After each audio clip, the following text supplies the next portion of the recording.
درود و سلام دوستان ارجمند بینندگان گرامی قدر یوتیوب کانال روزنامه جمهوریت. اینک بازم یکی از برنامه‌های یوتیوب کانال روزنامه است پیش روی شما با نام مهمانخانه جمهوریت. واقعا هم امروز روزنامه جمهوریت یک بسیار مهمان افتخاری، مهمان عزیز و ارجمند دارد از کشوری فرانسه. استاد ارجمند، پروفسور، دستخط شناس و واقعا هم یک شرق شناس نامور جهان، استاد فرانسیس ریشارد. استاد خوش آمدید به استودیو روزنامه ما.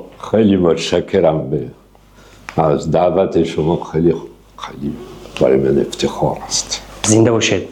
استاد، چطوری که شما در یک صحبتتان قید کردید شما هنوز یک نورس بودید که درباره تاجیکستان شنیدید، همین خیلی است؟ خواهش میکنم صحبت رو از اون زمان آغاز کنید. بگویم که بنده خیلی از پدر بنده یاد گرفتم. من که پدر من در فرانسه اکادمیک بوده و متخصص تاریخ قرون وسطا و رشتهش روابط بین اروپا و فرانسه و آسیا و به خصوص آسیا میانه و درباره جنگ‌های صلیبی کار کرده، درباره هجوم منگول ها و خیلی چیزا نوشته در این باره. پس برای من یک موضوع شناخته شده از بچگی.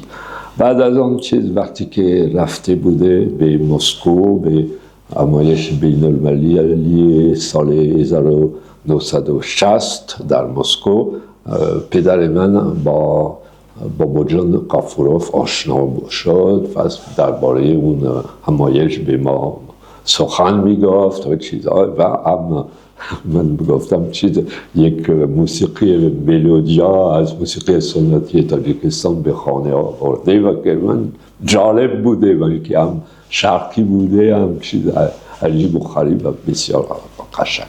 بعد از یعنی 17 سالگی من شروع کردم به یاد گرفتن زبان فارسی در مدرسه زبانهای شرقی پاریس که اسمش اینالکو است که معروف است و استاد من ژیلبر لازار بوده. ژیلبر لازار یک زبان شناس بسیار معروف و متخصص زبان فارسی و زبانهای ایرانی قدیم بوده و در اولین کلاس که با ما داشته یک جمله بسیار مهم برای من گفته که بهترین زبان کلاسیک فارسی در تاجیکستان باقی مانده است. این برای من ماند و چیز فارغ التحصیل بودم. یک سال در دانشگاه تهران ادبیات فارسی را خوندم سال 1070. بعد از اون شروع کردم به کار کردن در کتابخانه ملی فرانسه زیر نفوذ ژیلبر لازار به من گفت تو باید با دستنویس ها سر و کار داشته باشی، نه با چیزای امروزی برای تو خوب نیست. و شروع کردم به یاد گرفتن خواندن خطوط قدیم و استفاده کردن از این کلکسیون خوبی که در پاریس است. یک فهرست تهیه کردم، یک فهرست کامل و اینا. پس اینا یاد گرفتم متون، ادبیات، تاریخ و اینا. به چندین کلاس رفته بودم. شروع کردم کار کنم درباره حماسه ملی، فرامرزنامه و چیزای مربوط به شاهنامه تا سال 2003 در کتابخانه ملی فرانسه 29 سال چند کتاب چاپ کرده بودم. یک نمایشگاه دستنویس های ایرانی در کتابخانه ملی درست کردم که کتاب شد که برای من تجربه خوبی است و با مینیاتور و هنر هم کار کردم و برای خیلی علاقه دارم به هنر ایرانی، تاجیکی، هر چیزه. و بعد از آن یک زمان امکان بود که بروم به آسیای مرکزی، آنکه یک همایش در تاشکند تشکیل شده بود و توسط انستیتوت تحقیقات درباره آسیا میانه ایفیاک که در تاشکند مرکز داشته و از من درخواست کردم که ریاست کنم یک همایه درباره میراث خطی در آسیای مرکزی و کسانی آمده بودن از کشورهای مختلف و به خصوص از تاجیکستان و وضع این میراث بعد از سقوط دولت شوروی چجوری دوباره زنده شود و آمار کردن آن چی باقی مونده، کجا باقی مونده، کتابخانه ها، تربیت کتابداران و این چیز موضوع بسیار برای من جالب بود. بعد از آن سال 2003 امکان بود که رئیس امون فیک شود. پس من حاضر بودم بروم به تاشکند، اما نشد برای اینکه وزارت فرهنگ فرانسه از من درخواست کرد که ریاست بخش هنر اسلامی موزه لوور پاریس بگیرم برای اینکه یک تالارهای جدید بسازن. 3 سال اونجا کار کردم، چیزا یاد گرفتم در روی هنر آسیا میانه و هنر همه‌جای. برای من خیلی جالب و مفید بوده اما دور از تخصص من. بعد از پایان این 3 سال ریاست علمی کتابخانه مدرسه زبان شرقی اینالکو الان قرارداد دارد با چندین دانشگاه اینجا دارد با مبادله دانشجویان. خوشحالتم. و اما چیز این کتابخانه نوسازی میشد و قسمت ایران، تاجیکستان، افغانستان بیشتر کوشش کردم بزرگتر شود.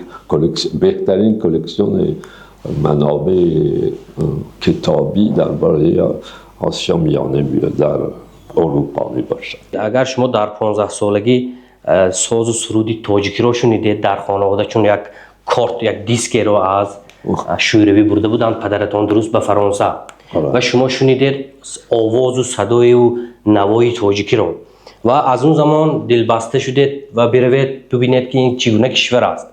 و من میخواستم بپرسم که تاریخچه‌ای به تاجیکستان آمدنتان چگونه بود و کی صورت گرفت؟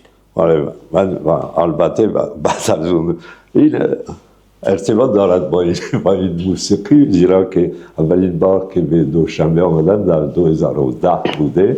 وقتی که در اون زمان رئیس امون فیک شدم، تاشکند بچه بود، برای ریاست یک کنفرانس در دوشنبه درباره شعر و موسیقی در دنیای ایرانی زبان، یک نمایش بین‌المللی. برای من اولین فرصت بود در کنسرواتوار دوشنبه بوده. خیلی نمایش جالبی بوده. من علاقه دارم البته به این 6 مقام موسیقی پامی، من بسیار علاقه دارم.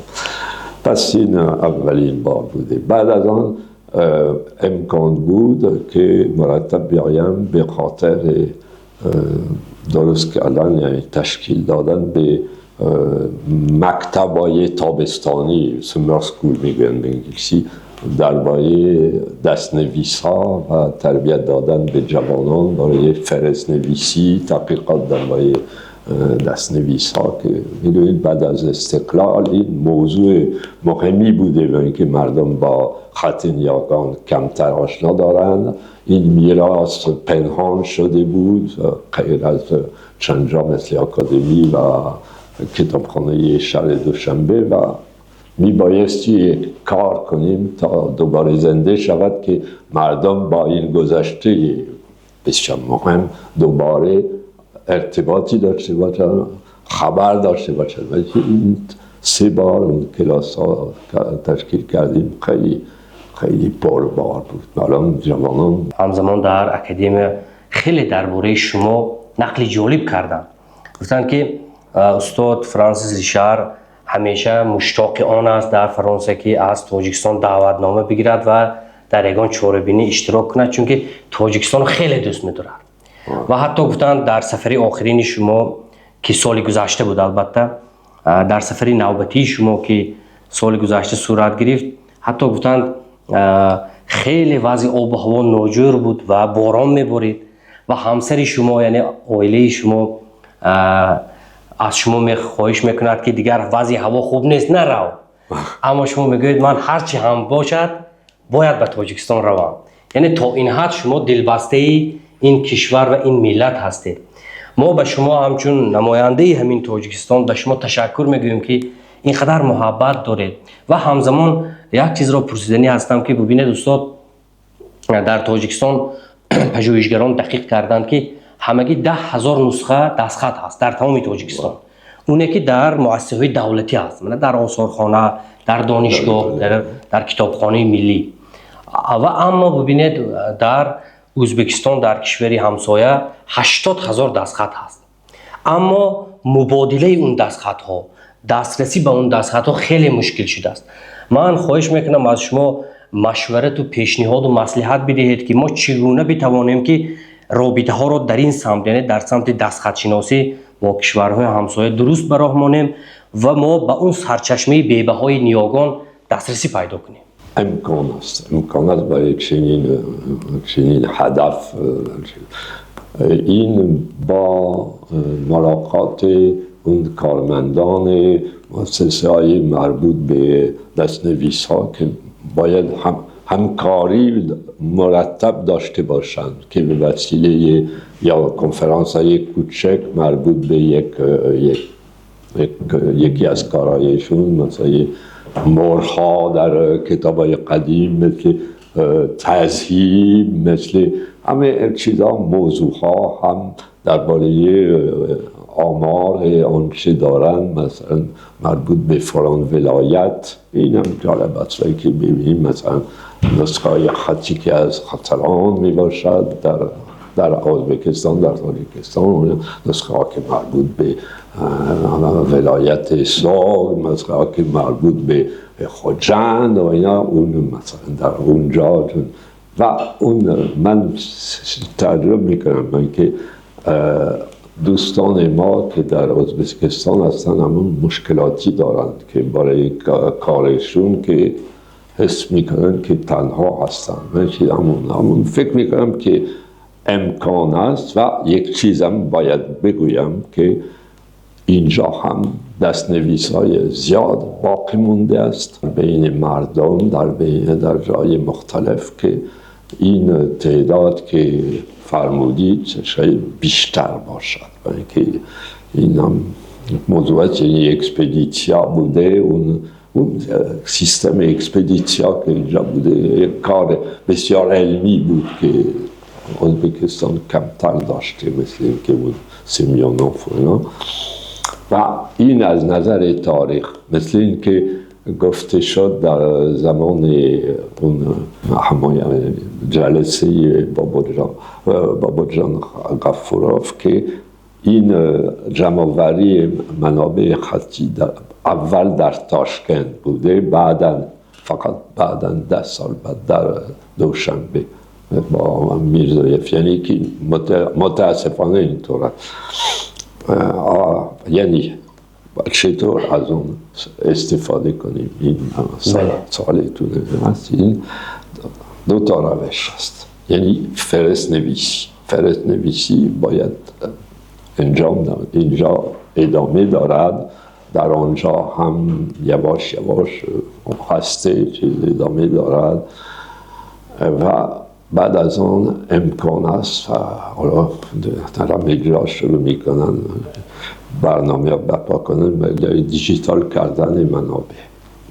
این منابع وقتی که دیجیتال شدن امکان است که مبادلات بیشتری شود و به طور آزاد و مجانی در اختیار مردم باشد به خاطر یا اینترنت، بیشتر از راه اینترنت.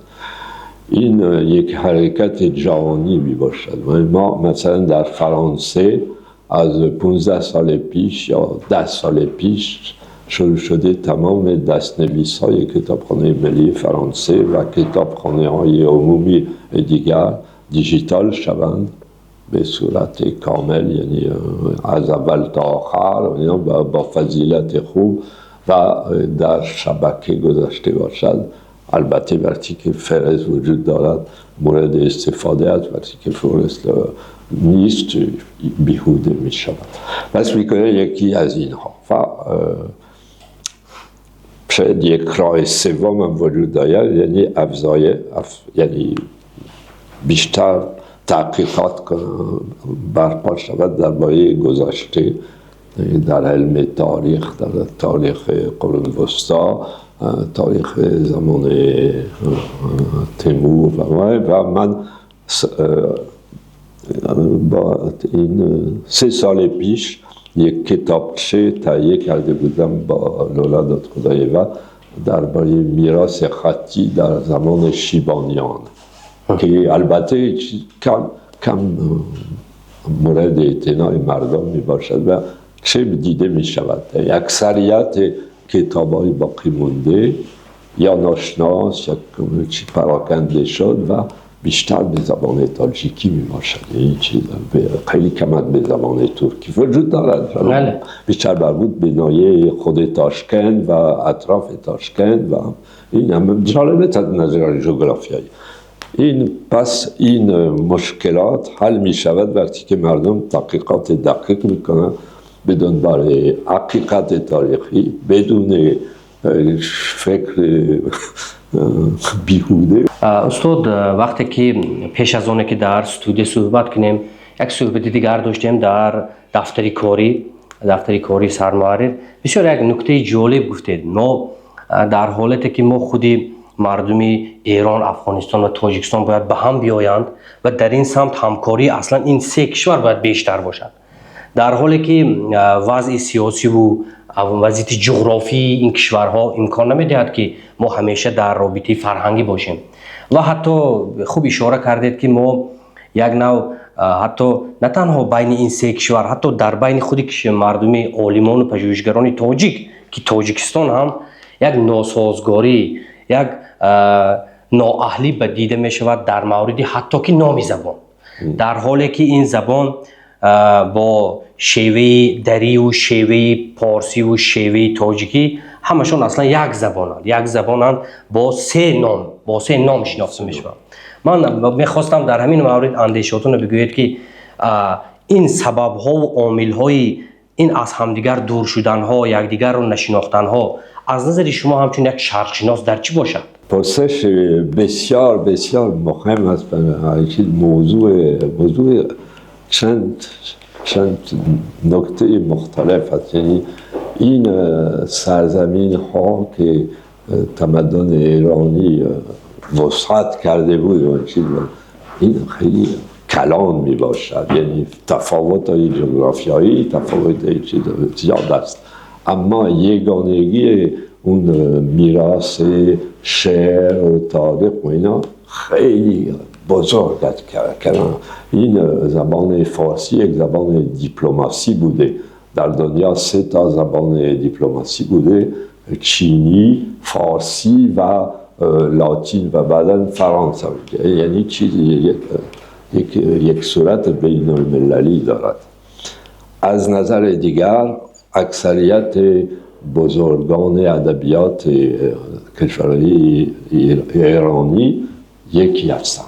یعنی از رودکی، فردوسی، حافظ، نظامی اونا اکثریتشون خراسانی هست، اما نه تنها. و این میراث یگانه می باشد. البته بعد از آن تفاوت‌های مذهبی و اینا اتفاق آمد، جدا شدن از نظر سیاسی هم اتفاق افتاد، جنگ‌های مختلف و اینا. بعد عهد کلونیال می شد که منطقه زیر نفوذ فلان و فلان و فلان. حالا زمان‌های تازه می شود که زمان دنیای جدیدی است. این باید ارتباط‌های دانشگاهی، ارتباط‌های مبادله کتاب‌ها، نوشته‌ها، نظریات بیشتر شود تا این یگانگی دوباره افزایش کنند. و این در تمدن مثلا دیجیتال با اینترنت و اینا یک وسیله مهمی است و این فضیلت داشته باشد. یعنی که چیزای چیزای واقعی، نه چیزای بیهوده پخش شود و چیز. و من خوشبین الان میبینم که مثلا چه گفتم الان دانشجویان فارغ التحصیل زبان فارسی نه تنها فرانسوی اما اروپایی هم میآیند اینجا برای تکمیل تحصیلاتشون. این خیلی 5 سال پیش تصور نمی‌کردند که اینطور خواهد بود. استاد ارجمند در آغاز صحبت از شرقشناس خیلی معروف دنیا استاد شما ژیلبر لازار یاد کردید و من میخواستم که در آغاز گفتید اون کس مرا هدایت کردند که وقتی که امکانیت یافتی بره تاجیکستان که اونجا زبان اصلی کلاسیکی فارسی اونجاست و وقتی که شما رو هدایت کردند و شما نهایت 2012 به تاجیکستان آمدید آیا واقعا هم شاهد شدید که واقعا هم زبان تاجیکی زبان پاکیزه‌تر و قدیمتر است و با زبان‌های دیگر از جمله عربی و ترکی کم آمیزش دارد؟ البته باید گفت که ژیلبر لازار کار اصیلش درباره قدیمترین شاهدان ادبیات فارسی زبان در بین دستنویس‌های دنیا که بدن و پس این علاقه داشته و هم 2 کتاب نوشته درباره اولین شاعرای فارسی زبان، تاجیک زبان و چیز. ایشون وقتی که جوان بود آمده بود به جشن رودکی در سال 50 و چند، پس آماده بوده برای و آن فارسی که لازار درس میداد یک فارسی بسیار کلاسیکی بوده، یعنی با تلفظ نه تلفظ تهرونی اما تلفظ کلاسیکی بود که این بیشتر شباهت دارد با تلفظ اینجا، این تلفظ خراسانی قدیم. نفوذ البته در چندین جای مختلف این کشور یک نفوذ کم و بیش از اون یعنی و اینای ازبکی وجود دارد، اما به طور کلی از نظر دستور و بیشتر از نظر لغت ها اینجا پاکیزه تر می شود، کمتر کلمات عربی و اینا مورد استفاده می شود و مردم علاقه دارند. و حالا باید بگویم که این بزرگان مثل بابا جان غفوراف و اینا خیلی زحمت کشیدن، اینکه ایشون شاگرد مکتب روسی خاورشناسی بزرگ سن پترزبورگ بوده، بالاخره وارث این مکتب بوده و این خیلی خوب میدانست چه باید کرد.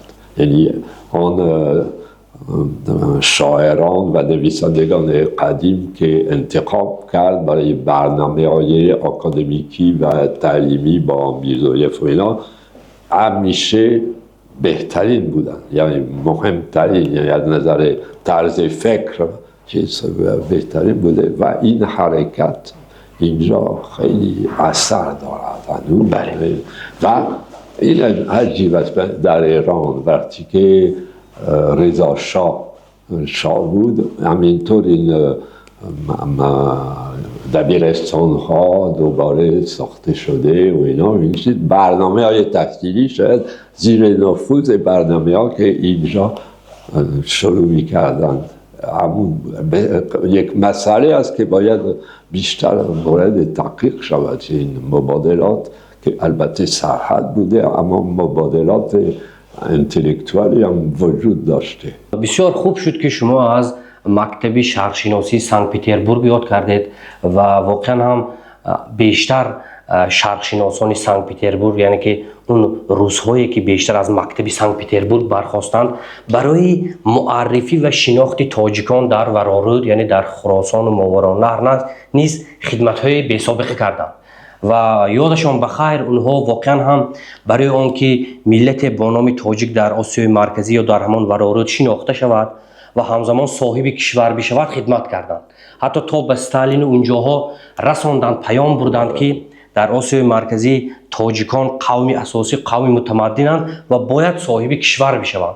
اونها یادشان بخیر خدمت خوبی کردند و در این کتاب شما هم یک مقاله هست درباره استاد شرقشناس بسیار معروف سیمیونوف. چون سیمیونوف برای جمع‌آوری دستخط‌های شرق همزمان ترتیب دادن فهرست خیلی مکملی دستخط‌ها خدمت‌های خیلی نیک کرده است. من حالا بسیار می‌خواستم بپرسم که خود همین سیمیونوف در مقاله‌های علیه‌اش در رساله‌هایش ذکر می‌کند که تاریخ تاجیکان با حدود امروزی تاجیکستان شوروی کمونیستی محدود نمی‌شود و فراتر از این می‌رود. امروز این محدوده جغرافی معنای آن را ندارد که تاریخ و تمدن تاجیکان و زبان اونها مخصوص در همین محدوده باشد. من هم از شما همچون یک شهرشناس و همچون ادامه دهنده کار این بزرگا میخوام بپرسم که امروز هم متاسفانه در عصر نو تصور کنید، در عصری که باید حقیقت ها گفته شود، در عصری که باید پژوهشگران از روی وجدان باید کار کنند، متاسفانه هنوز هم هستند بعضی شهرشناسانی که به نام شهرشناس هستند اما متاسفانه داده می شوند یا گرفتار می شوند به این یا آن مسئله های سیاسی و کوشش می کنند که ملت خودشان را برتری دهند و بگویند که صاحب اصلی تمدن آسیای مرکزی اینها هستند. البته من نام اونها رو نمیگیرم، البته من میخوام بپرسم که همین گونه دعواهای بی اساس که این تمدن از ما است، این زبان شما نیست، این بزرگوار یا این متفکر از ما است، فرزند ملت ما است، همین گونه دعواها آیا تنها در آسیای مرکزی هست، یعنی در ورارود هست، یا که در دیگر کشورها، در دیگر منطقه ها، در دیگر جغرافی ها هم مشاهده می شود؟ فکر می‌کنم که یک مسئله است که مورد اعتنا نشد متاسفانه، برای اینکه حتما البته تفاوت ها هست، برای که هر تمدن خصوصیت های خاصی دارد، یعنی هر میراث فرق دارد با میراث های دیگر. این میراث تمدن ایرانی تاجیکی یک میراث بسیار سنگین است برای مردم که چیز و این که استقلال پیدا کردن یک راه سیاسی خاص میخوان داشته باشن، این متاسفانه یک گذشته مصنوعی بدیورتا درست میکنن و این اشکالی است برای مردم. باور میکنن نمیدونن مثلا که این متون ترجمه شده از زبان فارسی، مثلا این خطر است، اما از دیگه مثلا میبینیم الان که تمدن انگلیسی زبان در تمام دنیا پخش میشود.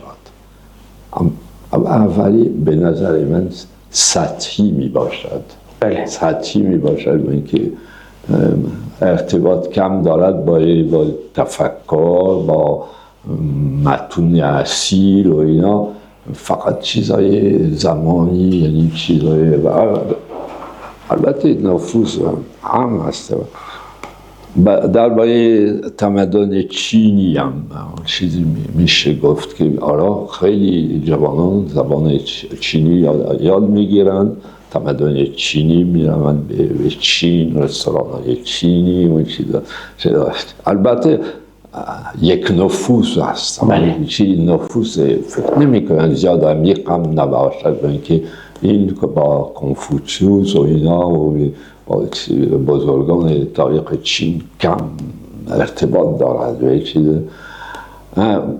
از نظر دیگر دو تا زبان که نفوذ جهانی داشتن، مثلا زبان لاتین، زبان یونانی، چرا نفوذ کلانی داشتن؟ زیرا که همراه با یک تربیت، همراه با یک ادبیات، همراه با چیزای اخلاقی، همراه با متون دینی و اینا. پس این مثل زبان عربی که به علت دینی بخش شده و متون همراه میرش و اثر داشته. پس این مسئله است که باید کوشش شود تا همیشه به اصل بپردازن، نه به چیزای دست دوم، دست سوم و اینا. و برای تمدن ایرانی همینطور لازم است که چیزای اصیل همیشه تکرار شود، مثل کار که بابا جان غفورov پیشنهاد کرده بوده که اینطور حقیقت میماند.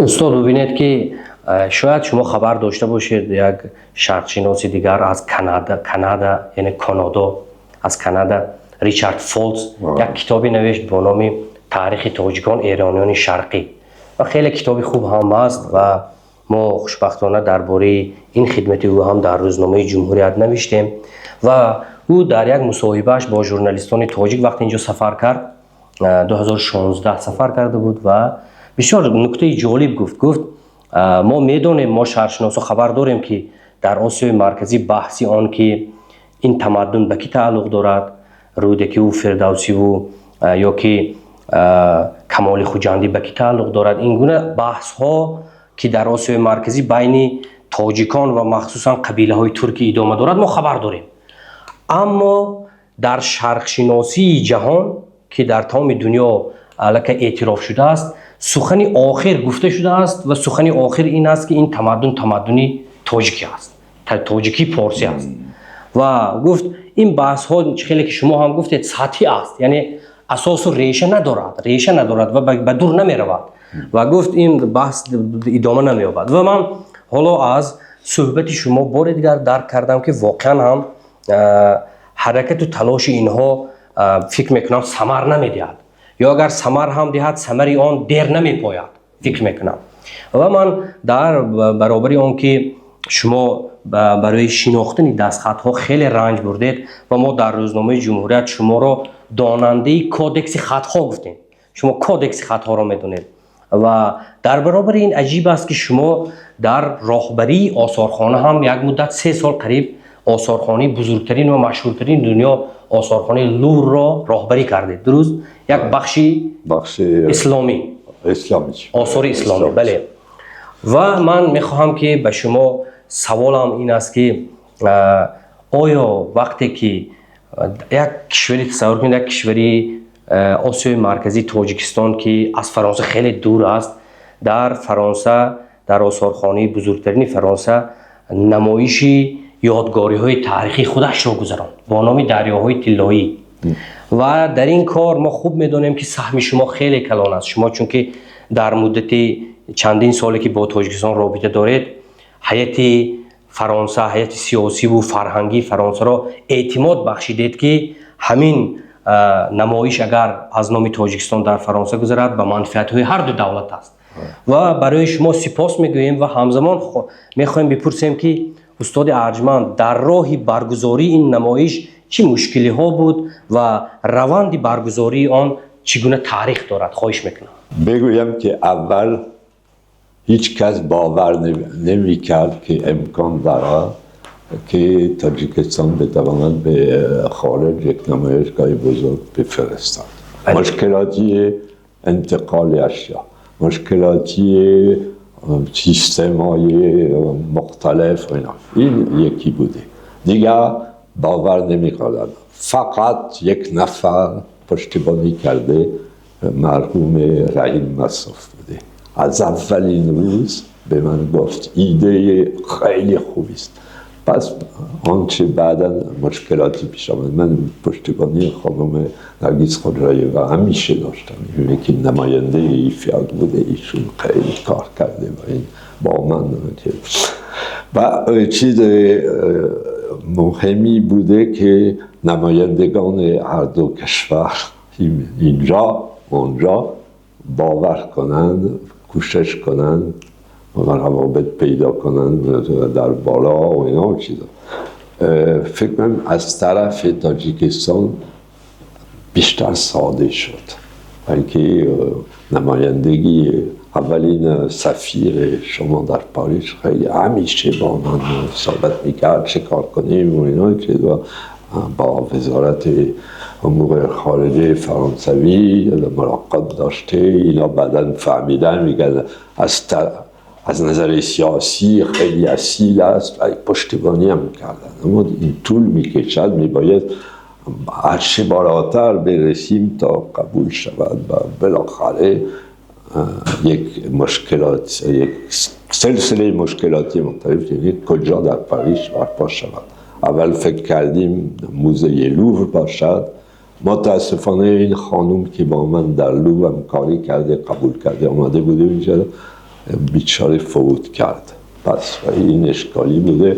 بعدا موزه هنرهای آسیایی گیمه انتخاب شده و اول نمیخواستن، بعدا خوشبختانه یک رئیس جدید در موزه گیمه شد که جانشین من در لوور بود. بعد بالاخره باور نمی‌کرد، قبول کرده آمده اینجا و قبول نمی‌کرد. اما یک سفر به تخت سنگین کردیم با اکادمی و اینا. ایشون وقتی که تخت سنگین را دیده نمایشگاه را قبول کرد.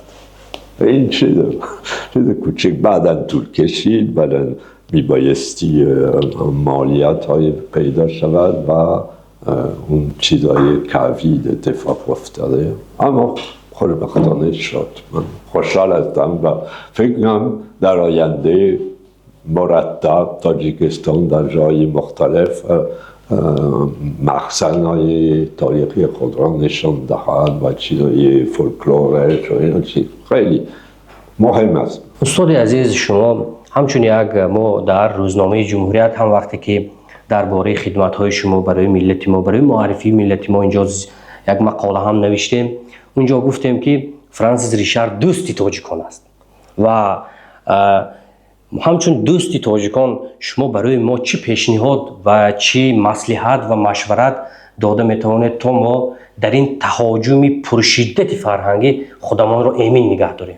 در تهاجم پرشدت فرهنگی که میخواهند تاریخ را، دستخطها را همه را نادیده بگیرند و تحریف بکنند. دوستان تاجیکی بیشتر به خودشون اعتماد داشته باشند. من اینکه کمی میترسند از بلند کردن سرچشمه هایشون و دانشجویان کمی است که به طرف علوم انسانی می روند.